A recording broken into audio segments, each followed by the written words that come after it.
दोस्तों, स्वागत है आपका अपना YouTube चैनल मोटिवेट स्टडी पर। एसएससी जीडी एग्जाम जो कि 5 फरवरी को फर्स्ट शिफ्ट में हुआ, उसके सभी प्रश्न देखेंगे। साथ में मोस्ट एक्सपेक्टेड प्रश्न देखेंगे। जिनका एग्जाम बाकी है उनके लिए ये वीडियो बहुत ही महत्वपूर्ण है। तो चलिए शुरू करते हैं। पहला प्रश्न पूछा गया था कि भीमराव अंबेडकर ने महाड़ है ना, महाड़ है ये, महाड़ सत्याग्रह कब किया था। तो भीमराव अंबेडकर ने महाड़ सत्याग्रह कब किया था, तो 20 मार्च 1927 को किया था। इसका करेक्ट आंसर है 20 मार्च 1927 को। ठीक है, अब आपको क्या करना है, यहाँ से रिलेटेड जो भी इंपॉर्टेंट फैक्ट्स है वो आपको पढ़ना है। जैसे कि भीमराव अंबेडकर ने अगर पूछे कि काला राम मंदिर सत्याग्रह ये कब ये शुरू किया था, काला राम मंदिर सत्याग्रह ये कब किया था, तो ये 2 मार्च 1930 में किया था। ठीक है, याद रखना है। इनका 2 प्रसिद्ध सत्याग्रह था, एक था महाड़ सत्याग्रह जो कि 1927 में ये किया था, और दूसरा सत्याग्रह है काला राम मंदिर सत्याग्रह जो कि 2 मार्च 1930 को किया था। ठीक है, तो ये चीज़ याद रखना है। रही बात भीमराव अम्बेडकर की, तो भीमराव अम्बेडकर से प्रश्न आया था, इससे रिलेटेड सभी महत्वपूर्ण प्रश्न यहाँ पर देखते हैं। जैसे कि भीमराव अम्बेडकर का जन्म कब हुआ था अगर पूछे, तो ये 14 अप्रैल 1891 में हुआ था। ठीक है, देखिए हमारी वीडियो जिनका एग्जाम बाकी है उसके लिए विशेष करके महत्वपूर्ण है। ठीक है, जिनका एग्जाम अभी नहीं हुआ है उसके लिए विशेष रूप से तैयार किया गया। इसमें बहुत सारे एक्स्ट्रा फैक्ट्स आपको बताएंगे जो कि एग्जाम में निश्चित रूप से गारंटी के साथ एग्जाम में पूछा जाएगा आपके। ठीक है, तो भीमराव अम्बेडकर का जन्म 14 अप्रैल 1891 में हुआ था। 14 अप्रैल को ये अम्बेडकर जयंती मनाया जाता है। भीमराव अम्बेडकर का जन्म पूछे कहाँ हुआ था, तो महू मध्य प्रदेश में हुआ था, इंदौर के पास है। ठीक है, ये चीज़ें याद रखना है। और जब भारतीय संविधान का जनक किसे कहा जाता है, तो भीमराव अंबेडकर को कहा जाता है। बहिष्कृत हितकारिणी सभा की स्थापना किसने किया था, तो भीमराव अंबेडकर ने किया था। एक एक लाइन जो बताएंगे सब कतई जहर प्रश्न है, सभी को आपको याद रखना है। अगर याद नहीं रहता है इसको नोट कर लीजिएगा। ठीक है, एक एक लाइन आपको हम बोलते जाएंगे, आप ध्यान से सुनते जाइएगा। सभी अति महत्वपूर्ण प्रश्न है। बहिष्कृत हितकारिणी सभा की स्थापना किसने किया था, तो भीमराव अंबेडकर ने किया था। 20 जुलाई 1924 को किया था। ठीक है, कब किया था, 20 जुलाई 1924 को बहिष्कृत हितकारिणी सभा की स्थापना भीमराव अंबेडकर ने किया था। अच्छा, हिंदुत्व का दर्शन ये पुस्तक के लेखक कौन है, तो भीमराव अंबेडकर है। एक है जाति प्रथा का विनाश यानी कि एनिहिलेशन ऑफ कास्ट, ये पुस्तक के लेखक कौन है, तो भीमराव अंबेडकर है। ठीक है, अच्छा अगर क्वेश्चन आता है कि अनुसूचित जाति महासंघ की स्थापना किसने किया था, तो भीमराव अंबेडकर ने किया था 1942 में। ठीक है, तो ये 2 संस्थान है जो कि महत्वपूर्ण है। एक तो हो गया था बहिष्कृत हितकारिणी सभा 1924 में स्थापना किया, और एक है अनुसूचित जाति महासंघ की स्थापना भीमराव अंबेडकर ने 1942 में किया था, जब भारत छोड़ो आंदोलन हुआ था। ठीक है, ये चीज़ ध्यान रखना है। अच्छा, प्रारूप समिति का अध्यक्ष कौन थे ये पूछता है, तो उसका भी आंसर क्या होगा, भीमराव अंबेडकर होगा। पूना पैक्ट किसके बीच हुआ था, तो पूना पैक्ट 1932 में गांधी जी और भीमराव अंबेडकर के बीच हुआ था। ये सभी अति महत्वपूर्ण प्रश्न आपको याद रखना है एक्स्ट्रा फैक्ट्स में। चलिए नेक्स्ट क्वेश्चन है, स्मृति मंधाना किस खेल से संबंधित है, ये पूछा गया है। तो इसका करेक्ट आंसर क्या है, ये क्रिकेट से संबंधित है। ठीक है, अब स्मृति मंधाना से ये क्वेश्चन क्यों पूछा गया है और ये क्वेश्चन कहाँ से आया है, चलिए वो देखते हैं। देखिए इसलिए पूछा गया था क्योंकि इनको 2024 में आईसीसी का क्रिकेटर ऑफ द ईयर का पुरस्कार मिला था, है ना। ICC cricketer of the year का पुरस्कार इसको 2024 में महिला ODI cricketer of the year पुरस्कार 2024 का मिला था। किसको, स्मृति मंधाना को। इसलिए ये महत्वपूर्ण हो गया और ये क्वेश्चन पूछ लिया गया कि स्मृति मंधाना किस खेल से संबंधित है। ठीक है, अब ये क्वेश्चन कहाँ से आया वो लिस्ट देखिए, ये क्वेश्चन यहाँ से आया था। ठीक है, देखिए ये पूरा लिस्ट आपको बताएंगे और ये क्वेश्चन इसी लिस्ट से पूछा गया था। देखिए यहाँ साल 2000 जो कि साल का मतलब 2024 का आईसीसी महिला एक दिवसीय क्रिकेटर का पुरस्कार किसे मिला, तो स्मृति मंधाना को मिला। ठीक है, तो ये लिस्ट आपको याद रखना है, सब इसमें कतई जहर प्रश्न है। ठीक है, देखिए क्या क्या है, देखिए आईसीसी पुरस्कार जो 2024 का विजेताओं का लिस्ट है। 2024 का आईसीसी पुरुष T20 अंतर्राष्ट्रीय क्रिकेटर का पुरस्कार किसे मिला, अर्शदीप सिंह को मिला। ठीक है, अब अर्शदीप सिंह महत्वपूर्ण हो जाता है, काफ़ी महत्वपूर्ण है, ये क्वेश्चन पूछ लिया जाएगा। यहाँ से 2 प्रश्न बन जाता है कि आईसीसी T20 अंतर्राष्ट्रीय क्रिकेटर का जो 2024 का पुरस्कार किसे दिया गया, तो अर्शदीप सिंह को दिया गया। अर्शदीप सिंह किस खेल से संबंधित है, तो ये क्रिकेट से संबंधित है। ठीक है, ये सब आपको याद रखना है। और आईसीसी महिला T20 अंतर्राष्ट्रीय क्रिकेटर का पुरस्कार किसे मिला, तो मेली केर को मिला, ये न्यूजीलैंड की है। ठीक है, काफ़ी महत्वपूर्ण क्वेश्चन है। ठीक है, रेलवे टेक्नीशियन का जब एग्जाम हुआ था तो ये महिला वाला क्रिकेट का जो 2023 का ये पूछा गया था। ठीक है, तो इसलिए याद रखना है इसको। आईसीसी महिला T20 अंतर्राष्ट्रीय क्रिकेटर का पुरस्कार मेली केर को मिला, यानी कि T20 पुरुष में अर्शदीप सिंह को और महिला में किसको मिला, मेली केर को मिला। ये T20 की बात हुई है, ठीक है।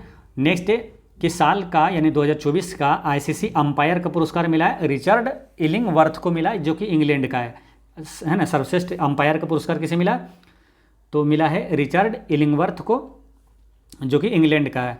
नेक्स्ट आपको याद रखना क्या, आईसीसी इमर्जिंग पुरुष क्रिकेटर ऑफ द ईयर, काफ़ी महत्वपूर्ण है। इमर्जिंग पुरुष क्रिकेटर ऑफ द ईयर किसे मिला, कामिंदु मेंडिस को। कामिंदु मेंडिस ये श्रीलंका का खिलाड़ी है, ठीक है। और ये सभी क्रिकेट से संबंधित है ना। 2024 का आईसीसी इमर्जिंग महिला क्रिकेटर का पुरस्कार किसे मिला, तो ये मिला है एनेरी डर्कसन को, दक्षिण अफ्रीका की एनेरी डर्कसन को। इमर्जिंग महिला में मिला है किसको, एनेरी डर्कसन को, और पुरुष में मिला है कामिंदु मेंडिस को मिला है। अच्छा, 2024 का आईसीसी पुरुष एक दिवसीय क्रिकेटर किसको मिला है, इसको ये पुरस्कार मिला है अजमतुल्लाह उमरजई। अजमतुल्लाह उमरजई अफगानिस्तान का है। ये भी कतई जहर प्रश्न है, देखिए, क्योंकि एक पुरुष एक दिवसीय जो ओडीआई है उसमें अफगानिस्तान के खिलाड़ी को मिल गया है, अजमतुल्लाह उमरजई को मिला है, ठीक है, ये याद रखना है। और साल का यानी 2024 का पूछे कि आईसीसी महिला एक दिवसीय क्रिकेटर का पुरस्कार किसे मिला है, तो स्मृति मंधाना को, जो कि भारत का है ना। महिला एक दिवसीय क्रिकेटर का पुरस्कार स्मृति मंधाना को मिला है। और साल के आईसीसी पुरुष टेस्ट क्रिकेटर का पुरस्कार मिला है जसप्रीत बुमराह को, जो कि अपने भारत का है। और साल के आईसीसी पुरुष क्रिकेटर के लिए सर गारफील्ड रोवर्स ट्रॉफी भी जसप्रीत बुमराह को मिला है। तो 2 पुरस्कार बुमराह को मिला है, आईसीसी पुरुष टेस्ट क्रिकेटर का जसप्रीत बुमराह, और ये जो आईसीसी पुरुष क्रिकेटर के लिए गारफील्ड सोवर्स ट्रॉफी, ये भी पुरस्कार किसको मिला, जसप्रीत बुमराह को मिला है। तो ये सभी आपको याद रखना है, ठीक है। चलिए, चौथी पंचवर्षीय योजना से लगातार प्रश्न पूछा जा रहा है। आपको 4 तारीख में एनालिसिस में ही पंचवर्षीय योजना से सभी चीज़ें बता दिए थे, और जो भी एनालिसिस देखेंगे उसका आंसर ये सही हुआ होगा, ठीक है। ये कब लागू हुआ था, देखिए बताए थे कि पहली पंचवर्षीय योजना का जो कार्यकाल है 1951 से 56 है, दूसरा है 56 से 61 है, तीसरा है 1961 से 66 है, ठीक है। और फिर उसके बाद क्या हुआ, यहाँ पर 66 से फिर उधर मतलब कि 66 से लगातार पंचवर्षीय योजना नहीं हुआ था, यहाँ पर अवकाश हो गया था 3 वर्ष का 1966 से 69 तक, और यही योजना अवकाश कहलाया। क्वेश्चन आ जाता है, योजना अवकाश की अवधि थी 1966 से 69 था, ठीक है। और तब फिर 1969 से ये चौथा शुरू हुआ था, 1969 से 74 तक शुरू हुआ था, ठीक है, 74 तक हुआ था। और फिर 1974 से 1978 तक 5वीं पंचवर्षीय योजना चला था, यानी 1 साल पहले जो 5वीं पंचवर्षीय योजना समाप्त हो गया था, ठीक है। 1 वर्ष पहले 5वीं पंचवर्षीय योजना समाप्त हो गया। 5वीं पंचवर्षीय योजना में ही ये आपको गरीबी हटाओ का नारा दिया गया था, ठीक है। बाकी पंचवर्षीय योजना से पूरा डिटेल में ना 4 तारीख के सोल्यूशन में आपको बता चुके हैं, जितने भी महत्वपूर्ण प्रश्न हैं। जो लोग भी 4 तारीख का एनालिसिस नहीं देखे हैं इस चैनल पर, तो जरूर देख लीजिएगा। पंचवर्षीय योजना से हर शिफ्ट में एग्जाम में प्रश्न पूछा जा रहा है, और आपको पूरा डिटेल में बता दिए थे, ठीक है। पहली पंचवर्षीय योजना का जैसे मुख्य उद्देश्य क्या है, और दूसरे की क्या है, पहला का किस मॉडल पर आधारित है, दूसरा किस मॉडल पर आधारित, सब बता दिए आपको, ठीक है। तो जो 4 तारीख वाला नहीं देखें वो जरूर देख लीजिएगा। चलिए, नेक्स्ट है विश्व एथलेटिक्स चैंपियनशिप में सबसे पहले स्वर्ण पदक किसने जीता, तो कार्ल लुईस ने जीता था। विश्व एथलेटिक्स चैंपियनशिप में सबसे पहले स्वर्ण पदक किसने जीता, तो कार्ल लुईस ने जीता था। इसी तरह अति महत्वपूर्ण प्रश्न आपको याद रखना है कि विश्व एथलेटिक्स में स्वर्ण पदक जीतने वाला पहला भारतीय अगर पूछे तो कौन हो जाएगा, नीरज चोपड़ा हो जाएगा, ठीक। अच्छा, साल 2023 में ये नीरज चोपड़ा विश्व एथलेटिक्स चैंपियनशिप में नीरज चोपड़ा ने 88.17 मीटर दूरी पर भाला फेंका था, ठीक है। तो नीरज चोपड़ा पूछे अगर किस खेल से संबंधित है, तो ये भाला फेंक से संबंधित है। नेक्स्ट है, ये आपको ध्यान रखना क्या कि अंतर्राष्ट्रीय ट्रैक स्पर्धा में स्वर्ण पदक जीतने वाला पहला भारतीय एथलीट कौन है, तो हिमा दास है। उन्होंने 2018 में फिनलैंड के टाम्परे आईसीसी विश्व अंडर-20 चैंपियनशिप में यह उपलब्धि हासिल की है। अगर क्वेश्चन ये आ जाता है कि ओलंपिक खेलों में व्यक्तिगत स्वर्ण पदक जीतने वाला पहला भारतीय कौन है, तो है अभिनव बिंद्रा है। व्यक्तिगत में पहला स्वर्ण पदक जीतने वाला पहला भारतीय अभिनव बिंद्रा है, दूसरा में ये आपका नीरज चोपड़ा है, ठीक है। तो ये सभी चीज़ें आपको याद रखना है, तो इतने सारे चीज़ें याद रखना है, ठीक है। अच्छा, यहाँ से पूछा था क्या, क्वेश्चन है कि किस खेल से संबंधित है ना, तो किस खेल से संबंधित है आपको प्रश्न में और भी एक्स्ट्रा चीज़ें याद रख लेना आपको। जैसे कि अगर पूछे कि मनिका बत्रा किस खेल से संबंधित है, तो टेबल टेनिस से संबंधित है, ठीक है। वो पीछे रह गया था। खेलों से संबंधित आपको याद रख लेना है, ठीक है। मनिका बत्रा खेल से संबंधित किस खेल से है, तो टेबल टेनिस से। मनु भाकर पूछे तो मनु भाकर काफ़ी इंपॉर्टेंट रहा आपके ओलंपिक खेल में, तो मनु भाकर शूटिंग से संबंधित है। शरद कमल अचंता किस खेल से संबंधित है, तो शरद कमल अचंता और सृजा अकुला और सौम्यजीत घोष ये सब टेबल टेनिस से संबंधित है, ठीक है। फिर से समझिए, शरद कमल अचंता, सृजा अकुला, सौम्यजीत घोष ये टेबल टेनिस से संबंधित है। हॉकी से संबंधित अति महत्वपूर्ण खिलाड़ी आपको याद रखना कौन कौन सा है, मनप्रीत सिंह, हरमनप्रीत सिंह, मनदीप सिंह, आकाशदीप सिंह, ये सब क्या सिंह वाले जितना है हॉकी से संबंधित है ना। मनप्रीत सिंह, हरमनप्रीत सिंह, मनदीप सिंह और आकाशदीप सिंह ये सब हॉकी के खिलाड़ी है। PR श्रीजेश भी हॉकी के खिलाड़ी है, आप याद रखना। PR श्रीजेश काफ़ी महत्वपूर्ण है, हॉकी के खिलाड़ी है। और रानी रामपाल और वंदना कटारिया और सविता पुनिया ये सभी हॉकी से संबंधित है, ये सभी चीज़ें भी ध्यान रखना है। नेक्स्ट है कि कोलकाता का कौन सा त्यौहार यूनेस्को की अमूर्त सांस्कृतिक विरासत सूची में शामिल किया गया है, तो कौन सा है, वो दुर्गा पूजा है, ठीक है। काफ़ी महत्वपूर्ण प्रश्न है। इससे ज़्यादा एक महत्वपूर्ण और प्रश्न याद रखना आपको कौन सा, कि गुजरात के किस नृत्य को अमूर्त सांस्कृतिक धरोहर में शामिल किया गया है। गुजरात के किस नृत्य को अमूर्त सांस्कृतिक धरोहर में शामिल किया गया है, तो गरबा नृत्य को, ठीक है।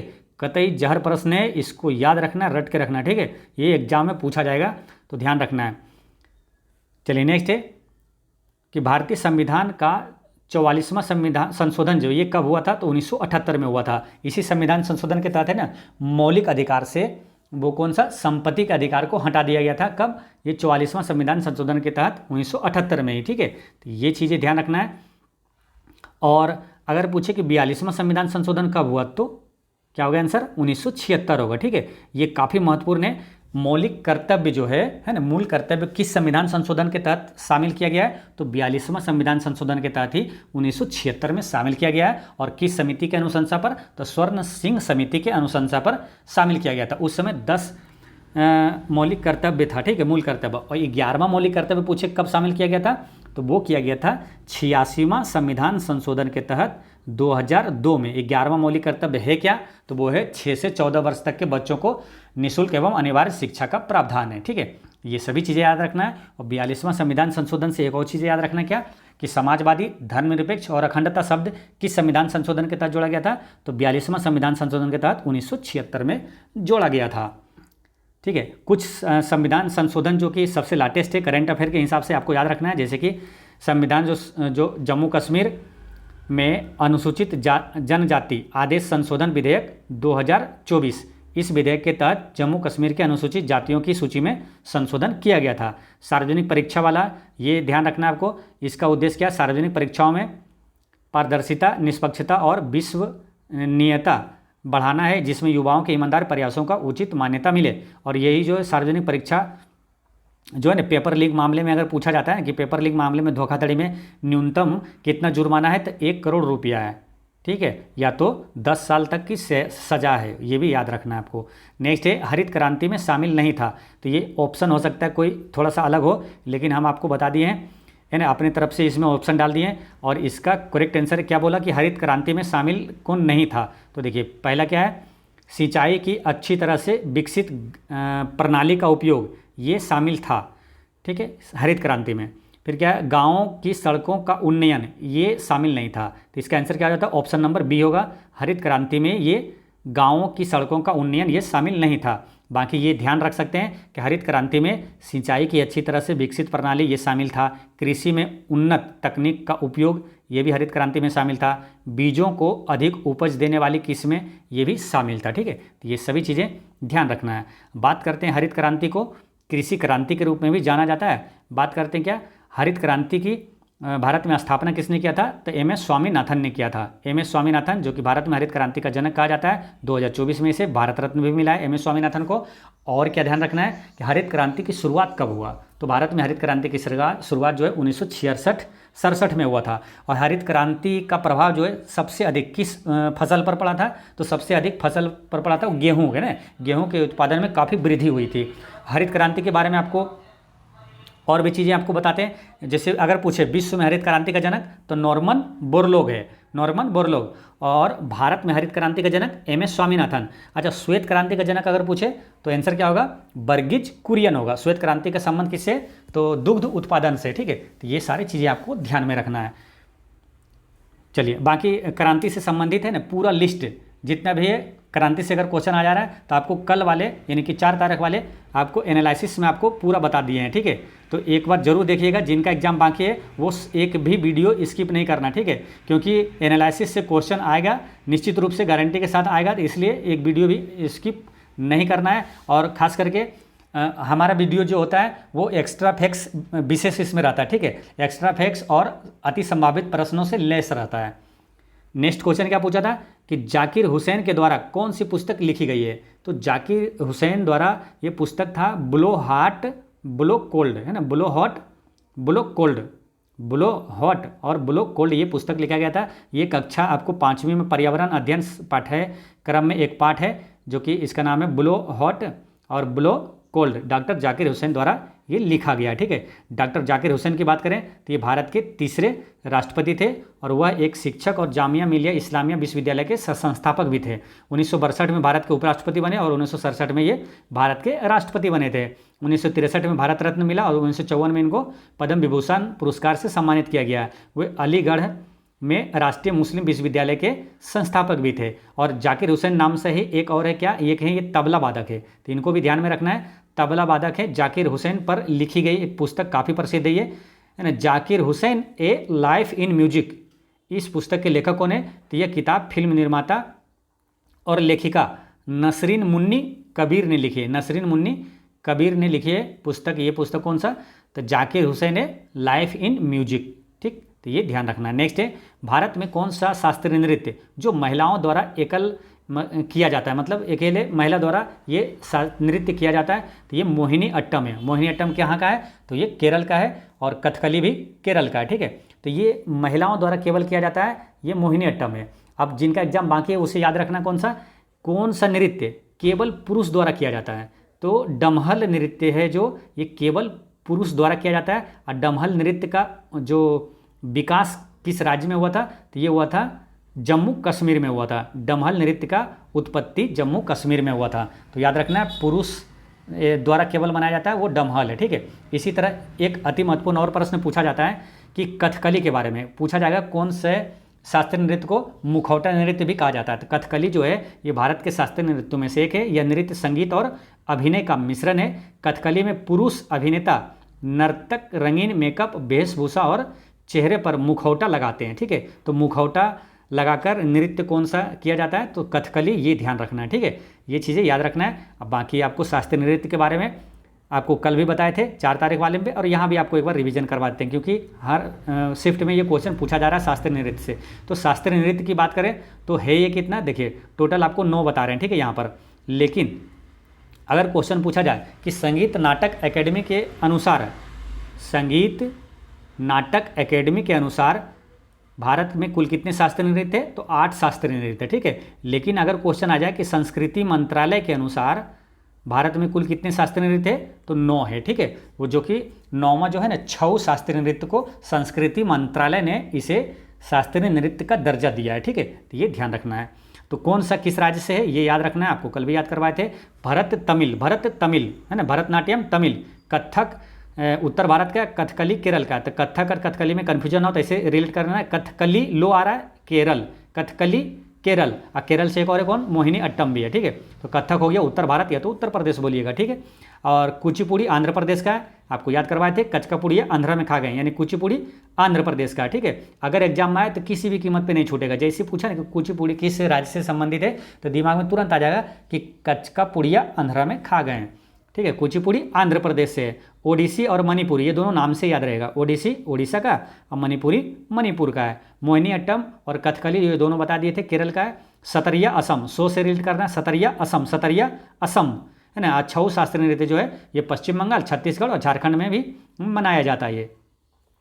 नेक्स्ट क्वेश्चन आता है कि रोहिंग्या मुसलमान भारत में किस देश से आते हैं, तो ये म्यांमार से आता है ना। रोहिंग्या मुसलमान म्यांमार देश के रखाइन राज्य से आते हैं। ये लोग राज्य विहीन समूह है और ज़्यादातर इस्लाम धर्म को मानते हैं, ठीक है। और ये ध्यान रखना है आपको कि म्यांमार की राजधानी कहाँ है?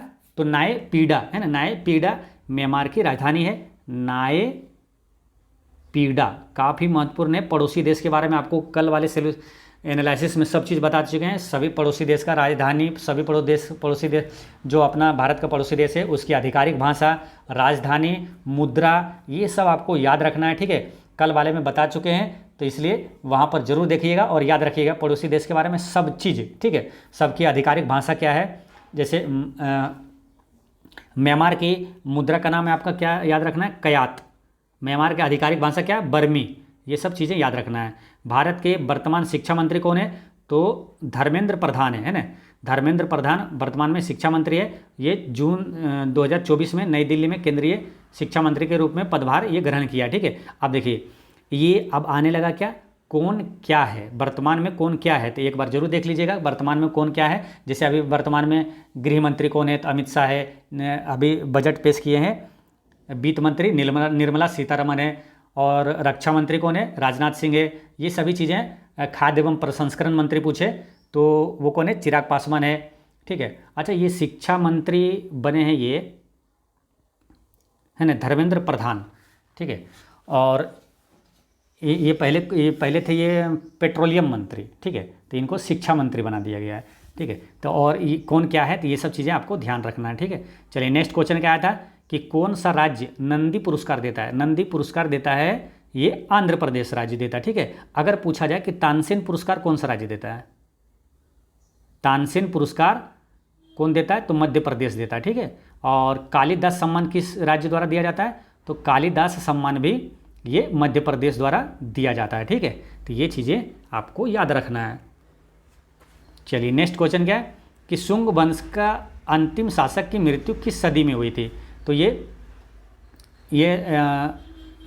शुंग वंश के अंतिम शासक था कौन, तो देवभूति है ना, देवभूति था। इसकी मृत्यु ईसा पूर्व 73 में हुआ था ना, 73 ईसा पूर्व के आसपास ये इनकी मृत्यु हुई थी। ठीक है, देवभूति को देवभूमि के नाम से भी जाना जाता है। इनकी हत्या उनके मंत्री वासुदेव कण्व ने की थी और देवभूति के बाद कण्व वंश की स्थापना हुई थी। ठीक है, तो याद यहाँ पर 2-3 पॉइंट और एक्स्ट्रा में क्या याद रखना है कि शुंग वंश का अंतिम शासक का नाम क्या था, देवभूति। ठीक, और कण्व वंश की स्थापना किसने किया था, तो वासुदेव कण्व ने किया था। तो ये भी याद रखना है। नेक्स्ट है भारतीय संविधान की पहली बैठक कब हुई थी। तो देखिए संविधान से प्रश्न आपको 4 फरवरी में भी पूछा गया था। ठीक है, इसलिए संविधान से रिलेटेड जितने भी अति महत्वपूर्ण प्रश्न हैं आपको याद रखना है, आपके एग्जाम में आएगा, आसानी से आप आंसर कर दीजिएगा। तो संविधान सभा की पहली बैठक पूछा तो दिसंबर 1946 में हुआ था। संविधान सभा कब अंगीकार किया गया, तो ये 26 नवंबर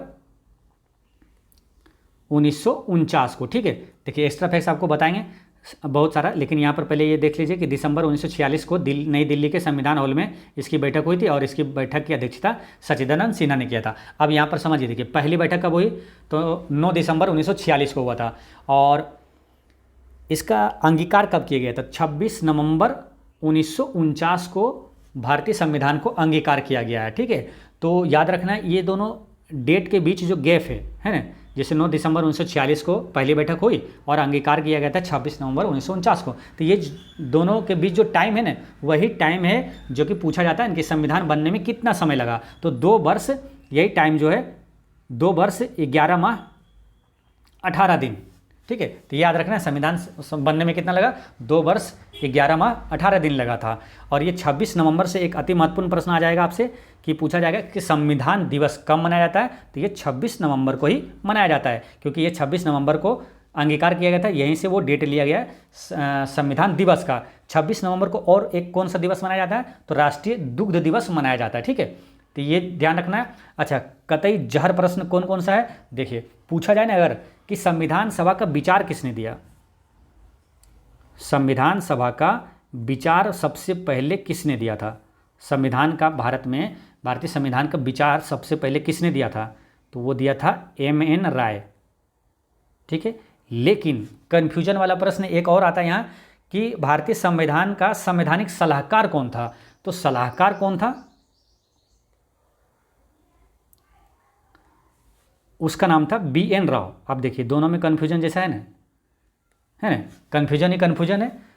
तो विचार दिया M.N. रॉय, लेकिन सलाहकार अगर पूछे भारतीय संविधान का कौन था तो बी एन राव। अब ये कन्फ्यूजन दूर कैसे होगा और आपको याद भी रहेगा कैसे, तो देखिए क्या बोला, विचार, संविधान सभा का पहले विचार किसने दिया, तो विचार क्या होता है, मन में करते हैं ना विचार, तो मन में विचार करते हैं तो एम एन रॉय, ऐसे रिलेट कर लेना है, मन में विचार करते हैं एम एन रॉय, तो विचार सबसे पहले किसने दिया, एम एन रॉय ने दिया, और सलाहकार हो जाएगा बी एन राव हो जाएगा, ठीक है। तो ये ध्यान रखना है आपको। चलिए अगर एक क्वेश्चन आता है कि भारतीय संविधान का पहला अस्थायी अध्यक्ष कौन था, तो अस्थायी अध्यक्ष था सच्चिदानंद सिन्हा, अस्थायी अध्यक्ष। अब और संविधान का पहला अस्थायी अध्यक्ष कौन था, तो वो थे डॉक्टर राजेंद्र प्रसाद थे, ठीक है। अच्छा, संविधान कब लागू हो गया था, तो लागू हो गया था 26 जनवरी 1950 को ये लागू हो गया था। भारतीय संविधान का जनक किसे कहा जाता है, तो भीमराव अंबेडकर को कहा जाता है, ठीक है। कुछ प्रश्न ये भी आया था कि असुर शब्द का विलोम क्या होता है, तो देवता होता है, हिंदी से इजी ही क्वेश्चन आते हैं, ठीक है।